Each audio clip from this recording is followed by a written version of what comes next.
मुझे जब कितने लोग बोल चुके हैं तो वो एक जिन्होंने वायुयान का आविष्कार किया वो राइट बंधुओं की एक बात याद आती है। एक समारोह में बुलाया गया बड़े वाले जो दो भाई थे, तो बड़े वाले उनको बुलाया गया कि आप आइए और कुछ बोलिए। उन्होंने कहा भैया बोलने वाले का काम जो है हमारा छोटा भाई करता है। वो अपना बैठ गए। फिर छोटे वाले को बुलाया गया, बोले भाई जो कहना था बड़े भाई ने कह दिया, मेरे लिए क्या। तो सच बात ये है कि सारी बातें जो मैं कहना चाहता था तो आकांक्षा ने कह दी, कुछ नमिता जी ने कह दी, कुछ डॉक्टर हेमंत जोशी ने कह दी, कुछ बचता नहीं है। जो जो बाद में आता जाता उसके लिए संकट खड़े होते जाते हैं। बहरहाल एक तो मुझे ये कहना है कि ये पहला संग्रह है सुरेश वशिष्ठ जी का, और पहला संग्रह किसी का भी हो उसका भरपूर स्वागत किया जाना चाहिए कि कविता की दुनिया में एक और पदार्पण हुआ। और इसलिए भी खुशी की बात है कि आप एक भारत की ब्यूरोक्रेसी में हैं और भले उत्तर प्रदेश से गए लेकिन उड़ीसा की जो एक परंपरा है उसको आपने अपना लिया। जितने बड़े बड़े आईएएस वहां कवि हुए हैं, कहानीकार हैं, वो सारे के सारे आईएएस उसमें बहुत ज्यादा है। चाहे डॉक्टर सीताकांत महापात्र हो, रमाकांत रथ हो, ऋषिकेश पंडा जी हो, हरप्रसाद पंडा जी हो, बहुत सारे नाम ले सकता हूँ, सब मेरे परिचित हैं, अजीज हैं।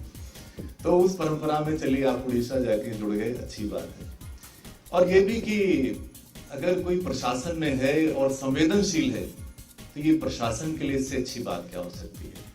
जो हमारी सरकार है वो उसके बहुत सारे हाथ हैं, बहुत सारे पैर हैं, बहुत ताकत है, बहुत सारे सिर हैं, बहुत कुछ है। कहीं कोई अगर कमी रह जाती है तो वो है सिर्फ कि काश इसमें एक अच्छा सा दिल और अच्छी सी आत्मा भी होती। और वही सारी की सारी जड़ है जो तमाम सारे हम जो अरबों रुपए के प्रोजेक्ट बनाते हैं और फिर वो वहां तक पहुंच नहीं पाते, तो कहीं ना कहीं वो एक संवेदनशीलता की कमी रहती है। तो ऐसे प्रशासन में कवि पहुंच जाए तो इससे अच्छी कोई बात हो नहीं सकती। अब बात आती है संग्रह की। संग्रह के जो टाइप शीर्षक है उस पर इतनी बात हो गई। हालांकि एक बहुत अच्छी सी कविता है, बाकी देह की भाषा से न लेना है न देना है। जैसे नमिता जी को लगा कि पता नहीं इसमें क्या होने वाला है, ऐसा कुछ है नहीं। लेकिन सच बात ये भी है, मैं आपसे ये भी साझा करूं कि ये मैं हर महीने, ये मेरे उसका एक हिस्सा है जीवन का, कि 1 दर्जन कविता संग्रह उस पढ़ना पड़ता है हर महीने। नामवर जी को शायद और बहुत ज्यादा। तो ये संग्रह मुझे पिछले कई महीनों की बात कर रहा हूं, बल्कि वर्षों की बात करता हूं, कि बहुत अलग तरह का ये संग्रह लगा। और बेशक ये पहला संग्रह है लेकिन इसमें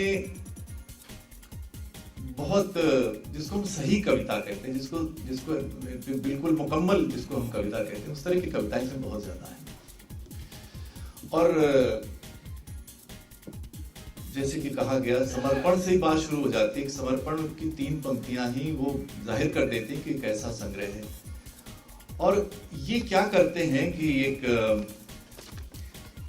बड़ी साधारण तरीके से अपनी बात शुरू करते हैं, बड़ी सहजता से शुरू करते हैं और अचानक से एक ऐसा चमत्कार पैदा कर देते हैं कि बात कहां से कहां पहुंचती है, बहुत कुछ आपको छोड़ जाती है सोचने के लिए, कहने के मतलब विचार करने के लिए, और उस कविता की अनुगूंजें आपके पास रह जाती हैं।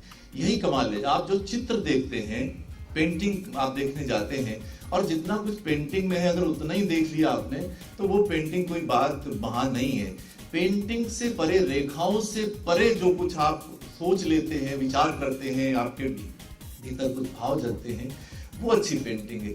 वही इस कविता संग्रह के साथ है कि ये जो कविताएं हैं इनमें शब्दों से परे बहुत कुछ है, तरह तरह के बिंब बनते हैं, बहुत कुछ आपको कहने के लिए छोड़ जाते हैं। मैं इस लोभ को वंचित से बच नहीं पा रहा हूं कि मैं आपको 1-2 कविताएं जरूर सुनाऊं इस संग्रह की। और ये जैसे कि कहा गया कि एक तो प्रकृति पर बहुत अच्छी अच्छी कविताएं हैं, इसमें स्पिरिचुअलिज्म, अध्यात्म को लेकर के, क्योंकि हम सब वो जो जिस तरह की पूजा पाठ करते हैं, ढोंग करते हैं, उस ढोंग को बहुत अच्छे से इन्होंने उसका एक्सपोज किया है। और प्रार्थना को लेकर के, ईश्वर को लेकर के उस तरह की बहुत अच्छी विचार करने वाली गंभीर कविताएं इसमें मिलती हैं, लेकिन बड़ी सहजता से अपनी बात कहती है। किसी को धार्मिक भावना को ठेस लगाए बगैर बड़े सलीके से, बड़े अच्छे संकेतों के जरिए से अपनी बात कहते हैं। और यही बात इनकी जो सामाजिक जो विडंबनाएं हैं उनको भी जब ये अभिव्यक्ति देते हैं तो किसी तरह की नारेबाजी नहीं करते, कोई शोर नहीं मचाती इनकी कविताएं। कोई बड़े मतलब सहज और सिंबोलिज्म के जरिए, सांकेतिकता के जरिए से बहुत गहरी सी एक बात कहे जाते हैं। तो ये कुछ बातें, और इसमें बहुत अच्छी प्रेम कविताएं हैं। प्रेम कविताएं पिछले दशक से या पिछले कई दशकों से बिल्कुल परिदृश्य से गायब हो गई। समाज में ही प्रेम नहीं बचा तो कविताओं में प्रेम कैसे बचे। और यहाँ तक कि जो गजल है उसकी जो परिभाषा है कि वो गजल की परिभाषा यही है कि प्रेमिका से बातचीत है या किसी औरत से बातचीत, ऐसा उसकी परिभाषा हम कहते हैं। और वो सिर्फ प्रेम के लिए जो विधा बनी थी, आज गजल में प्रेम का एक आधा शेर कहीं से आ जाए तो आ जाए, वरना उर्दू गजल है या हिंदी गजल है, आज सब वो आम आदमी के दुख दर्द की बातें होती हैं। प्रेम वहां से नदारत है। तो इसमें कुछ बहुत अच्छी प्रेम कविता, और प्रेम कविताएं वो नहीं है जो कवि सम्मेलन में वो जो ताली पिटवाने के लिए उस तरह की बहुत सस्ती किस्म की जो प्रेम कविताएं, वो नहीं है। इसमें बहुत प्रेम की ऐसी कविताएं हैं जिसका मैं उदाहरण आपको सुनाता हूँ। बहुत अब इस कविता को देखिए, इसका प्रेम देखिए, इस प्रेम की पवित्रता देखिए, समर्पण देखिए। तुम प्रार्थना की मुद्रा में तुम गायत्री मंत्र सी पवित्र लगती हो। प्रार्थना की मुद्रा में तुम गायत्री मंत्र सी पवित्र लगती हो।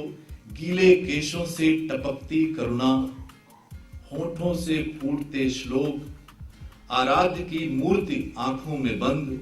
तुम आह्वान करती हो धरती का, आकाश का, समुद्र का, अग्नि का, वायु का। प्रभु सभी को शांति दो, ऐसा कहकर जोड़ती हो हाथ, मानो उड़ा दिए हो कबूतर आकाश में। प्रत्युत्तर में हवा के झोंके के साथ आती है अगरबत्ती की महक, श्लोकों की अनुगूंज पूजा घर से निकल पहुंचती होगी देवताओं तक। तुम्हारे आह्वान करते होंगे विचलित पंच महाभूतों को, पर मुझे तो दिखती हो मात्र तुम किसी श्लोक सी पवित्र। ये है कवि का प्रेम। ये उस तरह का नहीं है तेरी बाहों में मर जाऊं टाइप का जो वो शायरों में आप सुनते हैं या उस तरह के गीत सुनते हैं, उस तरह का नहीं। एक प्रेम की अपनी एक पवित्रता है। दूर तक जाती काली सड़क, यहां कभी धूल भरी पगडंडी थी।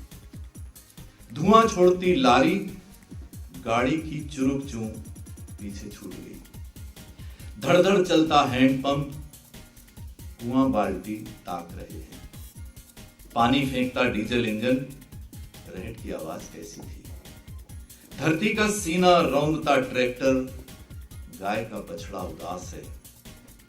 बद से बदतर होती इंसानी शक्लें, यहां कभी गांव हुआ करता था।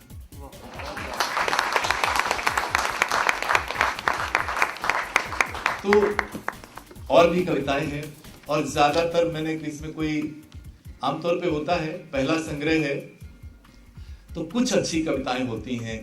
अमूमन कम अच्छी कविताएं या कमजोर कविताएं ज्यादा होती हैं, लेकिन इस संग्रह में मुझे कोई ऐसी कमजोर कविता या कोई ऐसी कविता नहीं मिली। इसलिए हेमंत जी जो बात कह रहे थे उसका मैं बार बार समर्थन करूंगा कि ये आपका पहला कविता संग्रह है, और हेमंत जी ने आपको बहुत सारा होमवर्क दे दिया है टीचर के नाते कि आपको बहुत कुछ लिखना है, बहुत अच्छा लिखना है।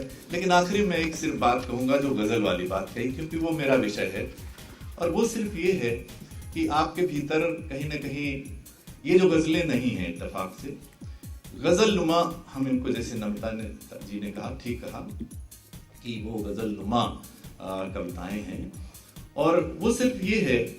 मैं उदाहरण देता हूं आपको, जैसे ये है खुदा खैर करे कि उनको आती है मसीहाई, खुदा खैर करे, हम हैं महज तमाशाई, खुदा खैर करे।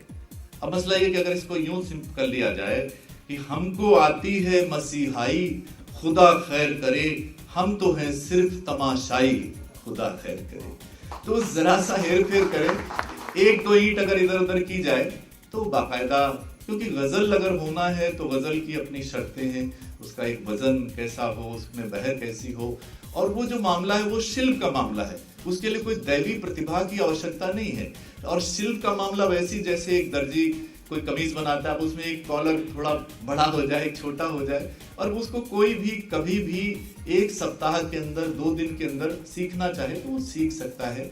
तो मैं तो चाहूंगा कि आप गजल की दुनिया में आए, और बस थोड़ा सा उसमें यह है कि वो शिल्प के लिए थोड़ा सा जागरूक होने की जरूरत है, और आप बहुत अच्छी गजलें कहेंगे। इसमें भी कुछ इत्तफाकन कुछ बहुत अच्छे शेर निकल आते हैं, लेकिन चूंकि आपने उस तरफ देखा नहीं है, शिल्प की तरफ। बहरहाल कुल मिला करके एक मैं कम से कम व्यक्तिगत रूप से मेरे लिए, जैसे मैंने आपको बताया कि ये एक संग्रह बिल्कुल तमाम साथ इधर, इस बीच में अगर साल भर की बात करूं तो 100 के आसपास संग्रह हो गए होंगे, लेकिन ये संग्रह मुझे बहुत अलग लगा, इसकी कविताएं बहुत अलग लगी, और इसलिए अलग लगी कि इनमें जो बात ये ना, अगर आप सीधे सपाट कोई बात कह देते हैं तो उसमें कवि का क्या रहेगा। वो तो कोई सब्जी बेचने वाला भी कोई बहुत अच्छी बात कह देता है, कवि का काम तो यही को कितने संकेतों में, बिंबों के माध्यम से, कहते सलीके से एक बहुत बड़ी, बहुत गहरी बात कम से कम शब्दों में कह दे। तो वो सलीका और वो आपके पास वो शिल्प, वो आपके पास है, बहुत संकेतों के माध्यम से बहुत दूर की बहुत गहरी बात कह देना। तो मैं आपको बधाई देता हूं और अगले संग्रह की प्रतीक्षा करता हूं। धन्यवाद।